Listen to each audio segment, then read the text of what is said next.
तेज हो गई है।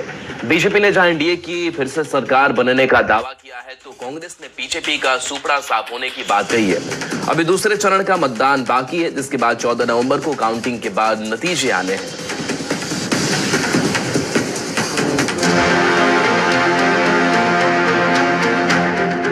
बिहार में पहले चरण के मतदान में बम्पर वोटिंग हुई। पिछले चुनाव के मुकाबले इस छप्पर फाड़ वोटिंग से जहां एनडीए गदगद है, तो वहीं महागठबंधन के नेता भी खुश दिख रहे हैं। झारखंड के पड़ोसी राज्य बिहार में हो रहे चुनाव का असर झारखंड में दिख रहा है।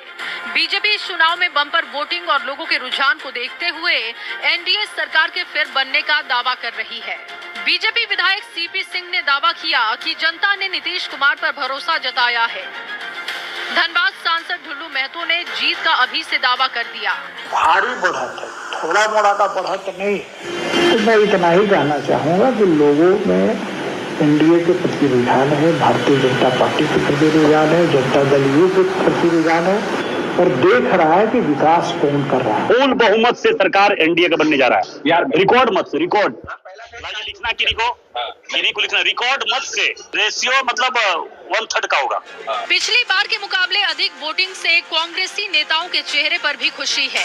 झारखंड कांग्रेस ने दावा किया कि बिहार की जनता बीजेपी की वोट चोरी की तरकीब को समझ चुकी है। पहले फेज में बीजेपी का सुपड़ा साफ हो चुका है और दूसरे चरण में एनडीए साफ हो जाएगा। बिहार की जनता समझ चुकी है। जिस तरह से फर्स्ट फेज में भारतीय जनता पार्टी का सुपड़ा साफ हो गया है, उसी तरह से सेकेंड फेज में भी भारतीय जनता पार्टी एनडीए का सुपड़ा साफ हो जाएगा। बिहार की जनता बदला लेकर के रहेगी। बिहार में अभी पहले चरण की वोटिंग खत्म हुई है। दूसरे चरण के लिए 11 नवंबर को 122 सीटों पर वोट डाले जाएंगे।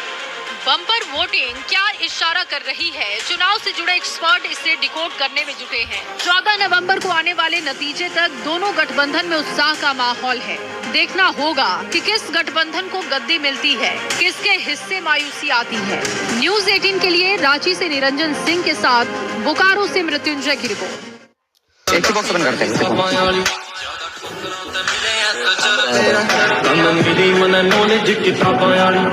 हो गए देखो, अब एक साथ हम 5 बॉक्स बंद करते हैं। निरंजन सिंह के साथ बोकारो से मृत्युंजय की रिपोर्ट।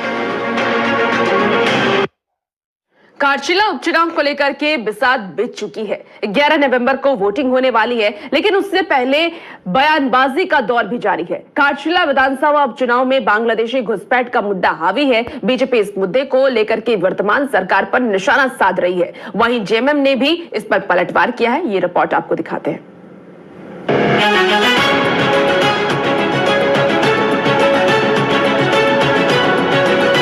झारखंड की राजनीति इन दिनों गर्म है। रामदास सोरेन के निधन के बाद खाली हुई घाटशिला विधानसभा सीट पर अब सभी दलों ने अपनी पूरी ताकत लगा दी है।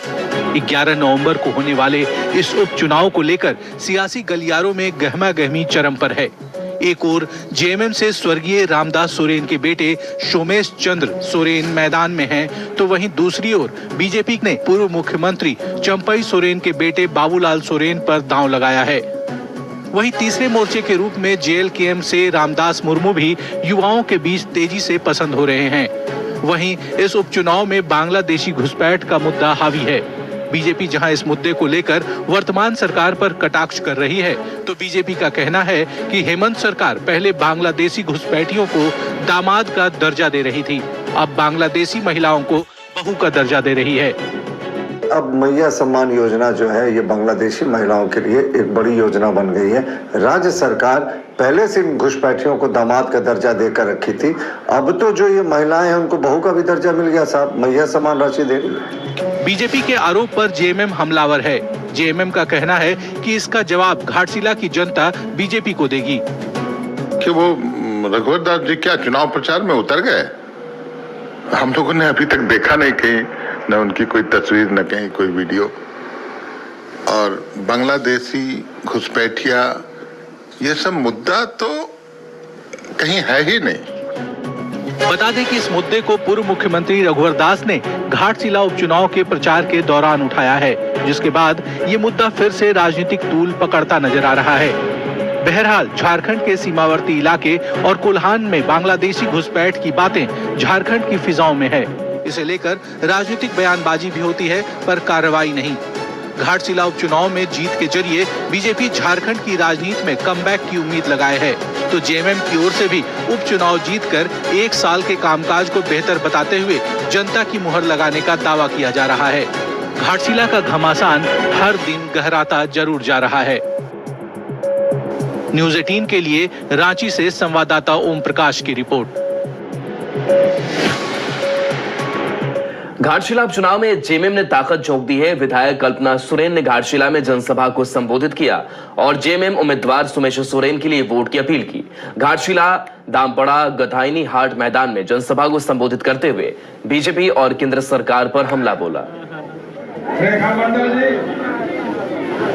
घाटशिला के लोगों की है, क्योंकि कहीं ना कहीं हम लोगों ने अपने रामदास दाम को खोया है, तो सिर्फ परिवार ने नहीं खोया है, पूरे घाटशिला के परिवार ने खोया है।